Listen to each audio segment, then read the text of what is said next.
Hello and welcome into this edition of the Golf Channel podcast with Rex and Lav. Happy Olympics week to the tens of millions of you who celebrate. Rex, we are just about 24 hours from this thing kicking off.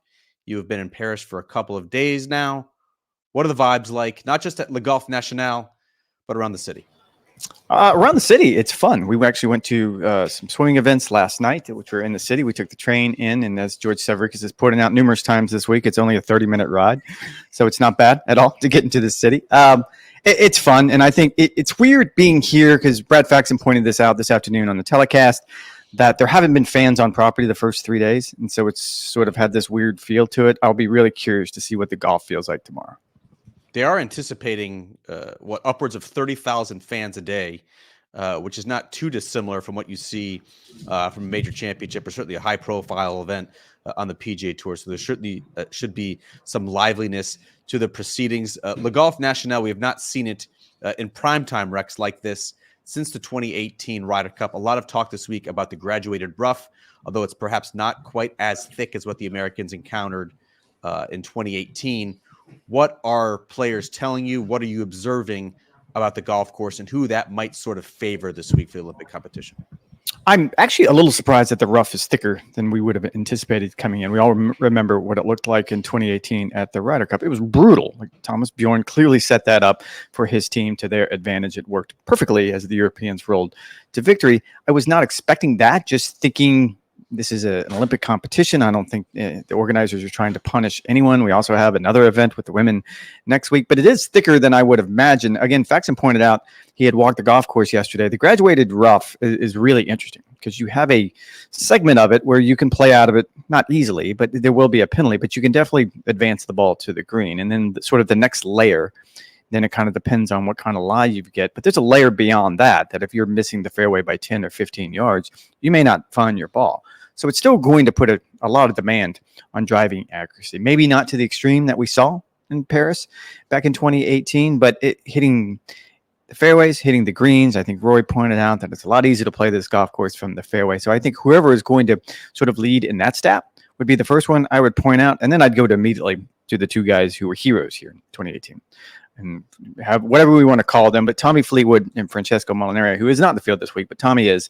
Tommy putted brilliantly that week, and he performed. Both of them did. They went undefeated. If he puts anything close to that, I think he's going to have a good week. Could see some dubs, could see some triples. Waters in play on 11 of the 18 holes. I'm actually looking forward to seeing the closing stretch on this golf course. We did not see it all that much when the Ryder Cup rolled around, because most of the matches were closed out by the time they got to 16, 17, and 18. A lot of variety on those holes, a lot of issues potentially if a player is feeling a bit nervy down the stretch trying to claim a medal. I am looking forward to seeing that. Rex, let's talk about these three headliners of this field. It's obviously Scottie Scheffler, Xander Schauffele, Rory McIlroy. How do you see those players? Two of them, Scottie and Rory, will be playing together along with Ludwig Åberg and what is clearly the star-studded grouping of the first two rounds. But how do you sort of break down those contenders, and who do you think has the best shot for a medal? I did a far too ambitious sort of handicapping the field the other day for golfchannel.com or NBC Sports. Longest thing you've written this year. No doubt about it. I don't feel like that's true. However, it was wildly ambitious to think I could come up with something to say about all 60 players. And once I started getting past the 30 mark, I would say somewhere around 30. A lot of shrugs. Like these guys don't have a chance.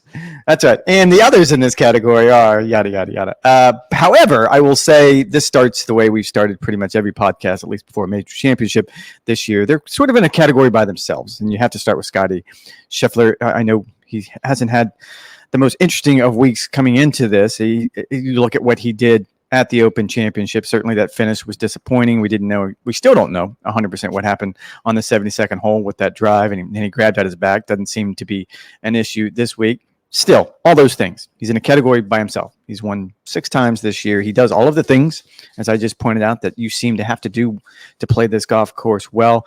Xander would be right behind him based on what he's been able to do the last few weeks. I do think, and I pointed this out on Golf Central today, the fact that Xander was the very first person that we saw when we got on property here on Sunday, and he was playing 18-hole practice round. And I asked him about your preparation for this week different at all than what you did getting ready for Royal Troon or any other major championship, and it's not. And I think that speaks volumes to what this event means to the players, that they're preparing just like they would for a major championship. The wild card in this is going to be Rory McIlroy. I feel a little uncomfortable because our colleague Brad Faxon is sitting across the room from me. I'm only going to say that whatever it is that happened at the Open Championship, he had a week off between that and this event in Portugal, relaxing. Hopefully he shows up here refreshed, because I'll go back to Tokyo 3 years ago when he was competing for the bronze medal, 7-way playoff, and how much excitement he had. I really want to see that same excitement. I think we all want to see that same sort of excitement. I was struck listening to his press conference. Again, I'm not on site in Paris because I do not have a credential for this week. But Rex, Roy made the point in saying that he had actually not touched his clubs since the Open Championship and that miscut at Royal Troon until he played St. Andrews on Monday, and has played just 9 holes each of the past 2 days, Tuesday and Wednesday, in anticipation of the Olympics. That is actually, Rex, not dissimilar to what Rory, his approach has been for the last couple of major championships, arriving onto major week late and then playing just 9 holes, sort of easing into what is typically a very long week. You contrast that, as you mentioned, to what both Scottie Scheffler and Xander Schauffele did, playing 18 holes on Sunday and then getting into their practice Monday, Tuesday, Wednesday. It does seem like they're putting in more work week of than Rory McIlroy has. Of course, working in Rory's favor is that he has familiarity with this golf course, being a member of that 2018 European Ryder Cup team, finishing third in a long ago French Open on this exact golf course. Is there any sort of mindset or preparatory technique that you think benefits one or the other? No, and again, this kind of goes to personal preferences, and we've seen a lot from Rory. He likes to sometimes play the week before a major. He likes to sometimes not play the week before a major. I don't think there is a solid formula when it comes to that. And as you pointed out, he has plenty of experience around this golf course. It's not as though he needed to come here and learn anything. He knew that water is in play on 10 holes. He knows how difficult that closing stretch is going to be, and maybe getting away from golf after the last couple of weeks. And let's take it all the way back to the U.S. Open and the finish there at Pinehurst. And then, of course, the disappointment of not playing particularly well at the Open Championship. I will go back to the Scottish Open, where he did play pretty solid. And I think he posted a top 10 finish there. So it's not as though his game is in a bad position. It's just a matter of coming in here. How fresh is he after a really, really long summer? And how motivated is he? And in this particular case, I think he's very motivated. Yeah, I would certainly agree with that. Of the three, I think Xander Schauffele is probably the best bet to nab a medal this week. We'll get to our picks of who will be on the podium at the end of this podcast. A couple of hot topics, Rex, that seem to have percolated in the press tent this week that I did want to get your thoughts on. The first one being the official world golf ranking is the sole determiner of how these players are getting into the Olympic field. Again, it's 72 holes of stroke play, just 60 players in the field.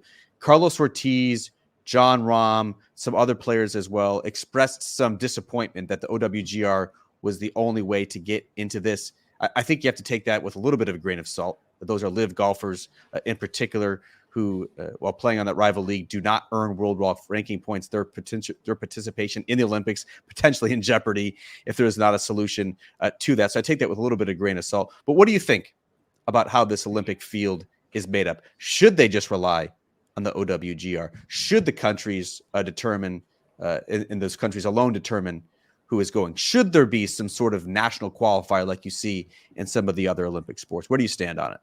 I'm going to give it a little bit more than a little bit of a grain of salt. I think there's a huge grain of salt when it comes to the little players complaining about not getting world ranking points and not being able to qualify for the Olympics. And I actually was a little surprised that Bryson DeChambeau's name has been brought up a lot this week about the missing person in the field because of the world rankings. And I don't really get it. And I will agree with the concept that Bryson DeChambeau is the most popular player in the game right now. And if you're an organizer, you probably do want him involved in this. However, he knew when he joined Live Golf that world ranking points weren't going to be associated with that. And many things were going to factor into that. And he was going to suffer. One of them was going to be, you're probably not going to qualify for the Olympics. There's also the idea, and I sort of took exception to John Rahn pointing out when he was asked this specifically about wanting I think he explained the best field to be here at the Olympics. This is not the best field in golf. It may not be the best field this week in all of golf, to be quite frank with you. It's real top heavy. And we've got, I think I did the math, 8 or 9 of the top 10 players of the world However, once you start getting towards the back end of the field, there's a lot of players who aren't ranked very high. That's by design. You want representation from different countries, not representation from the top of the world ranking. So I don't really see where this argument is coming from.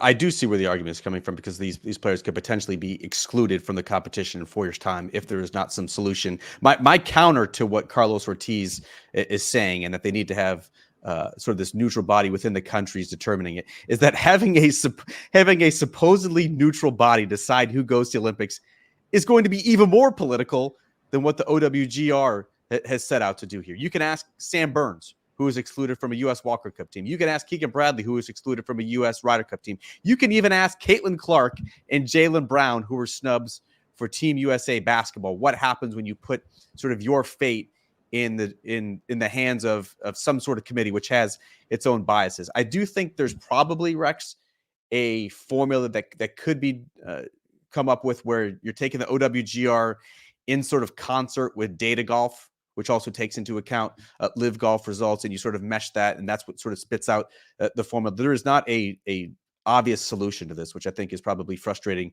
for some of those live golfers. And on the Bryson DeChambeau point, to his credit, Bryson has taken this all in stride. He knew the consequences when he went to live golf. He's not whining or complaining that he's not a part of this team. I think a lot of people wanted to see Bryson just on how he's played in the major championships this year, particularly when you look at the form from Wyndham Clark over the past couple years, has not been particularly strong as well. But Bryson knew the consequences. He's not the one complaining. The Americans are a very difficult team to make most. Certainly, sausage fingers up. Rex, what else do you have to add to that? I would say in this context, please don't at me on this one. The world ranking is broken and we need to come up with a way to fix it. I don't want to get into that argument right now. As it applies to this event though, and you pointed out correctly, I hadn't even thought about that. Do we really want to put someone else in charge of who gets into these events? I think Joost Luiten is probably the best example of that right now, who actually qualified for the Olympics, and his national organizing committee decided, nope, you're not good enough to go and compete. Not even thinking about the idea that last time we held these games, the guy who was 161st in the world won the silver medal. That's Rory Sabatini. I think that's ridiculous as well. There has to be one overall standard, at least in golf. Like the other sports do it differently, but this one cannot be decided by the knocks. Yeah, or even just like a one-off qualifier, which you see in other sports. You've seen that happen in swimming, where one of the top contenders has a bad day, and all of a sudden he's not a part of the U.S. Olympic team. At least the official World Golf Ranking is taken into account a 2-year window with priority and emphasis placed on the last 6 months. Rex, how about also the idea of a mixed team event? The proposal that the IOC is currently considering, supposed to vote on it in early 2025, that would be implemented in the 2028 games in LA, would be essentially a 36-hole competition of mixed best ball and alternate shot. Essentially, think about the Zurich Classic format on the PGA Tour, just with one male player and one female player. The criticism of the current Olympics has always been that 72 holes of stroke play for 60 players is unimaginative.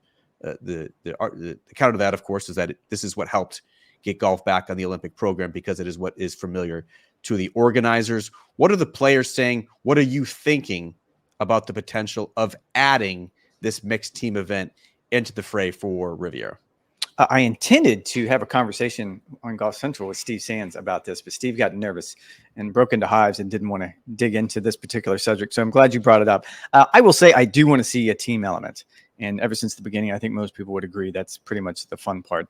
The idea in the IGF, which handles golf in the Olympics, kind of said last month in June that they were pushing for a mixed team event when we get to LA in 2028. I like the concept. When you ask me what players are thinking, I thought Minwoo Lee brought a really good point that essentially you're going to add 2 more days to a competition that's already shoehorned into a really, really difficult time of the year for the game's top players. So we can sit here and go through a bunch of really cool scenarios to make this work. I just think adding 2 more days to this particular competition, just not for the men, for the women as well, is not the answer. So that means we need to come up with a more creative way of coming up with an individual champion and then coming up with a team champion. I'll also point out that when Rory was specifically asked about this the other day, he did not reference sort of the mixed team concept. He liked the team concept, and that would be him and Shane Lowry in this particular case. But again, I think this goes to the idea that we already have a bit of a schedule issue when it comes to the game's top players. Asking them to commit 2 more days, at the very least, would be problematic. It'd actually be 3 days because you need to have a practice day with your partner in between. So now you're looking at 3 days in between the men's and the women's competition. That's not correct? No, you wouldn't. You wouldn't have to do that. You don't need a practice day with your partner for alternate shot, which would be one of the 2 days of competition. You do. I can tell you that on Sunday when I got here this week, there were more women practicing on the golf course than there were men. And every day since then, there have been women on the golf course. So you would do that during, I would guess, the normal buildup to this event. I don't see them adding. You mean starting it on Tuesday and Wednesday and letting them practice on Monday? I don't see that happening either. Yeah, I see them starting on Wednesday. So you have Wednesday to Saturday for the men. Then you have the Sunday, which would be a practice day. Then you have the 2 days of competition, Monday, Tuesday. Then you have the regular practice round day on Wednesday for the women's competition, and then the Thursday through Sunday for the women. I think that's probably the only way to do it. And again, there's no doubt about it that the holdup is going to be the timing here. I think the PGA Tour is going to have to work with these athletes to ensure, I think most importantly, Rex, that there's 2 regular season events before you get to the playoffs. Otherwise, you're going to have a major championship. Then you would have what would now be essentially a 9 or 10 day Olympic experience, even though it is in LA, even though it is going to be a short flight for these players to get to. It's not a huge lift in the sense that it's not an international venue.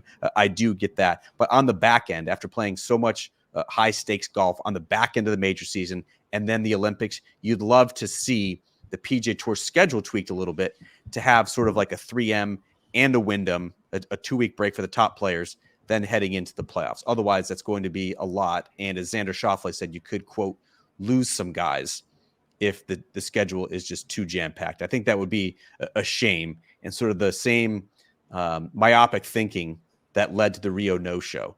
This is such a golden opportunity to appeal to a broader audience, getting the men and women together. It would be a shame and a bummer, certainly, if it was the schedule that was sort of the holdup in all of this.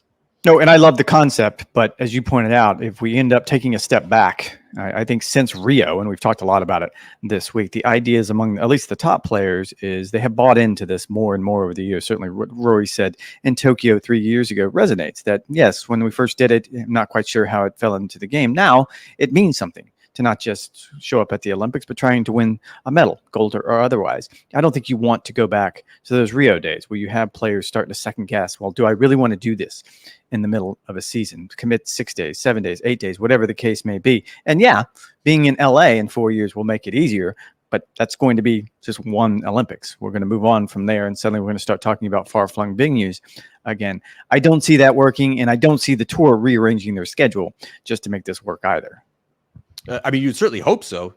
If you look at how the schedule has worked out this year, right? So you have the Olympic competition. Next week is the Wyndham Championship. That's the final regular season event on the PGA Tour schedule. Then you go straight into the 3 playoff events. They're already butting up against Labor Day weekend, which is what the tour is trying to avoid, and the start of college football and the NFL season immediately after that. It's going to take some maneuvering. You just don't want to see a Xander, a Scottie, a Rory have to make some sort of decision or compromise to their schedule to sneak this in, or potentially compromise in the first event of the FedEx Cup playoffs. It just seems like the tour needs to be flexible in this. Again, we have 4 years to figure it out.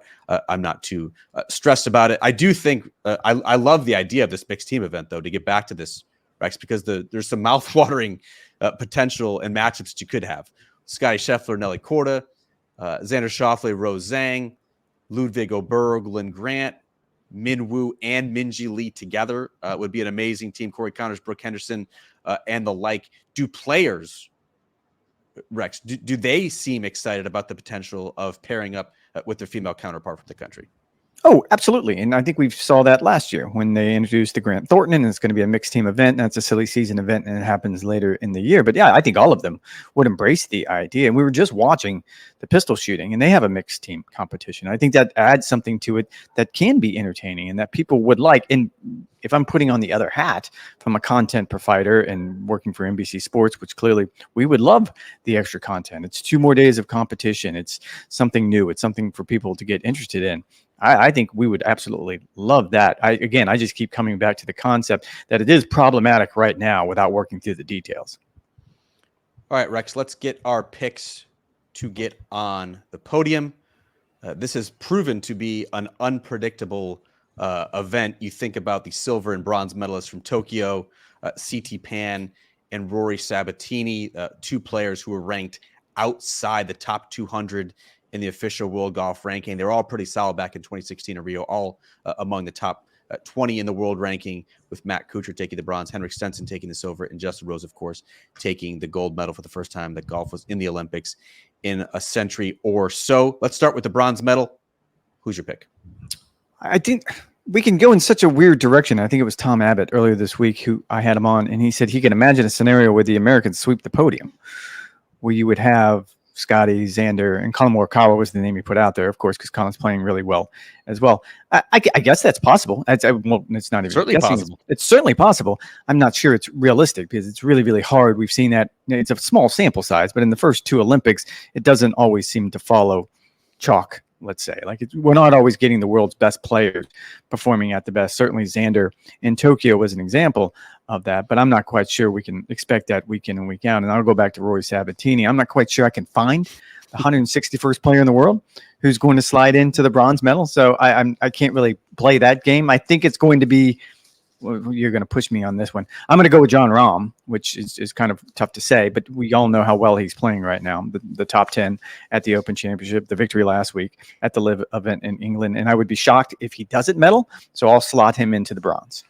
I like that pick. He was on my others under consideration. I had Jon Rahm under others consideration for the podium. I had Ludwig Oberg under that same category. I had Tommy Fleetwood, one of the stars in the 2018 Ryder Cup team, and a player who's intimately familiar with this golf course. I also had Tom Kim, who kind of reminded me of Justin Thomas. Remember, Justin Thomas was the lone American player who played the French Open ahead of the Ryder Cup in 2018, getting some experience. And then he went on to be the best U.S. player that week. Tom Kim, top 10 finish at the French Open in 2023.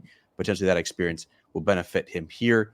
For my bronze medalist, Rex, I went with Corey Connors, the Canadian ball striking metronome. As we outlined at the beginning of this podcast, this is a golf course that is going to focus on the precision, not just off the tee, but also into the greens. He is among the best, among the most accurate, and he comes into here with solid, if not spectacular form, essentially a top 25 machine coming in here. I like Corey Connors because of the course fit. How about your silver medalist? I'm going to go with Scottie Scheffler for the reasons I pointed out earlier in the show. All the things that we have said that you need to do well here at Le Golf National, he does really, really well. And even though you could probably point to the last few weeks as he's not been quite as sharp as he was earlier in the season, I don't think there's anything in his game that would suggest, oh, he's going to be done. I mean, clearly he still has his sights set on not just this event and beyond the FedEx Cup playoffs. So again, much like Jon Rahm, I'm going to throw 3 names out, and I feel like those 3 names could slot into any one of these positions on the podium. But John, I would pick Scottie Scheffler for the silver. Yeah, I think you're going quite chalky here. If I'm picking up what you are laying down, I do think there's plenty, obviously, for Scottie Scheffler to play for this week. We just talked about with George Severikis on Golf Central that I do think, even though the Olympics is not officially a PGA Tour event, what happens this week in Paris could sway some voters. Could sway some voters in terms of the player of the year race. I'm not taking Scottie. I'm actually not taking Xander. I'm not taking Rory at all. It does not feel good to have none of those players on my podium, but I'm sort of leading into the unpredictable nature of the Olympics. My silver medalist, Rex, is Alex Noren, former winner of the French Open, comes in here with back-to-back top 15 finishes. And you look for motivation and what is driving these players this time of year. It isn't just the current form that Alex Noren is experiencing. At age 42, he has to know that this is most likely his final chance to get a medal. I like the course fit. I like the course history. I like the style of play that he has, including the current form that he's bringing into Le Golf National. Give me Alex Noren in a bit of an upset to get the silver medal. I can only guess, Rex. So you've taken John Rahm as your bronze. You've taken Scottie Scheffler as your silver. Wow, what a jam-packed podium. Which off the radar player are you going to pick to win this gold medal? I'm going to zig when you think I'm going to zag. This is going to throw you off. Ready? Adrian Moronk. I'm kidding. I'm kidding. I'm going to go with Xander Schauffele again. You've kind of pushed me into a corner here because I don't feel comfortable guessing who the next Rory Sabatini is. Because if we were having this conversation on Wednesday in Tokyo 3 years ago, there's no way I would have guessed him or CT Pan. So it's kind of it's a no win for me on this front. And Xander is clearly playing really, really well right now. And as I pointed out, he's focused. I don't know that there's any part of his game that you would be worried about. I do want to bring something up. Out of the corner of my eye, I've been a bit distracted here. I don't know if you could tell, but they're doing the BMX competition. We get all the competitions fed into the compound. And this came up the other day in this room of ours, just among friends. So we'll just keep this amongst ourselves. What do you think? Is there one Olympic competition that you're not going to win a medal? I'm not asking you that, but that you think you could actually be competitive at? Anything the 20-something competitions? Not particularly. Like I'm too short for volleyball. I'm too slow for soccer. I'm too short for basketball. I'm not fearless enough for BMX or skateboarding. Surfing. You don't like it. You don't like getting in the water. You're not going to do that. I'm very uncoordinated. I can't do that. Gymnastics is obviously out of the cards for me as well. I'm not flexible enough. No, I literally do. I do not think I could be good at anything. That sounds dire. That sounds like I've got self-esteem issues. But no, there is no Olympic sport in which I could thrive. Well, this came up on Golf Today earlier. I mean, Golf Central earlier today when we were doing it, and I was having this conversation with George Savrikas, and Trip Eisenhower was on it, and George said the same thing, and I had to correct him and said, Trip, you played competitively on the PGA Tour. You were really, really good at some point. You have to think that maybe you could come out here and, I don't know, have a couple decent rounds, and again, not medal, but I don't know, top 30, 58th, maybe finish 58th, 59th.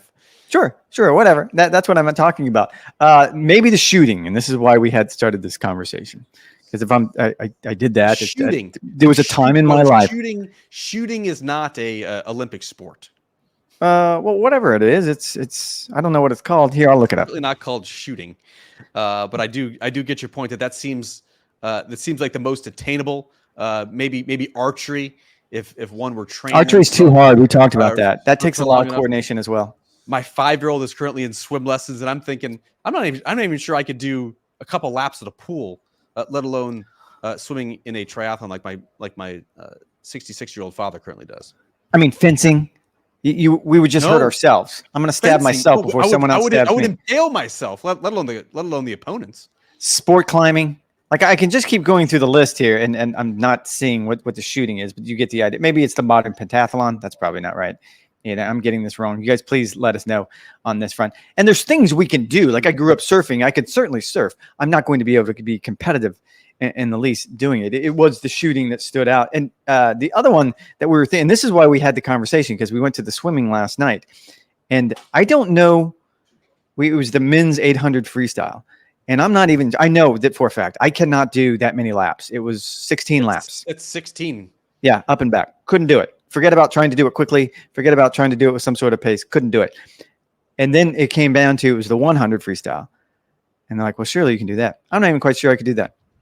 I mean, that's more of a sprint. Certainly. I mean, we would lose by 45 seconds. Like in that sport, the difference between gold and fourth is like 0.3 seconds. Yeah. Like it's absolutely nothing when you actually think about it. Like it's less than a snap. No, we could lose. Like we could finish. We could certainly finish. We'd be doggy paddling over the last 50 meters. But I do think we could at least finish that one. It would just be embarrassingly slow. Do you think you could just return a serve, a badminton? You watched it. It was on today. I probably could return a serve. I could probably return a serve in volleyball. No, I could certainly return a serve in tennis. I could probably return a serve in ping pong. No, but that would be way. The extent of it. I mean, No I could hit it back to them. It may not be in the court. It may not be in the proper box.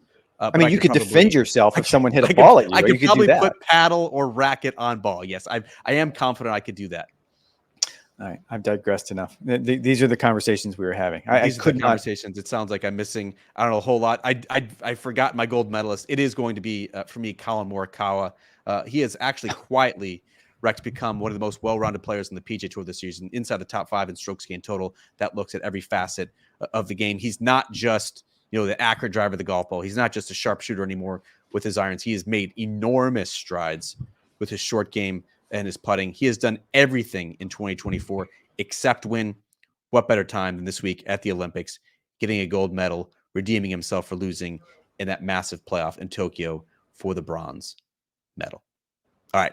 That is going to do it for this edition of the Golf Channel podcast with Rex and Lav. You guys know the drill. NBCsports.com/golf for all the latest news, notes, and updates. Rex and I will be filing updates throughout the tournament competition. You can also catch Rex on Golf Channel and Peacock over the next 4 days. He will be handling all the interviews. Big spot for him. Hope he does not screw it up. We'll be rooting on our friend, not just this week, but the next week as well. There goes Brad Faxon, truly to work with Rory McIlroy on his putting. Is there anything, Rex, you'd like to close the podcast with? Yeah, I wanted to say, please check out tomorrow. I just learned today that I will be interviewing Michael Phelps out here at the golf course. So if you have any questions, any thoughts, yes, that's right, the GOAT. One GOAT talking to another. You do love to see it. All right, that's going to do it. Thanks for listening. Thanks for the support. We'll be back on Sunday afternoon, not Sunday night, Sunday afternoon for a full recap of the men's Olympic competition. Enjoy the games. We'll talk to you guys on Sunday.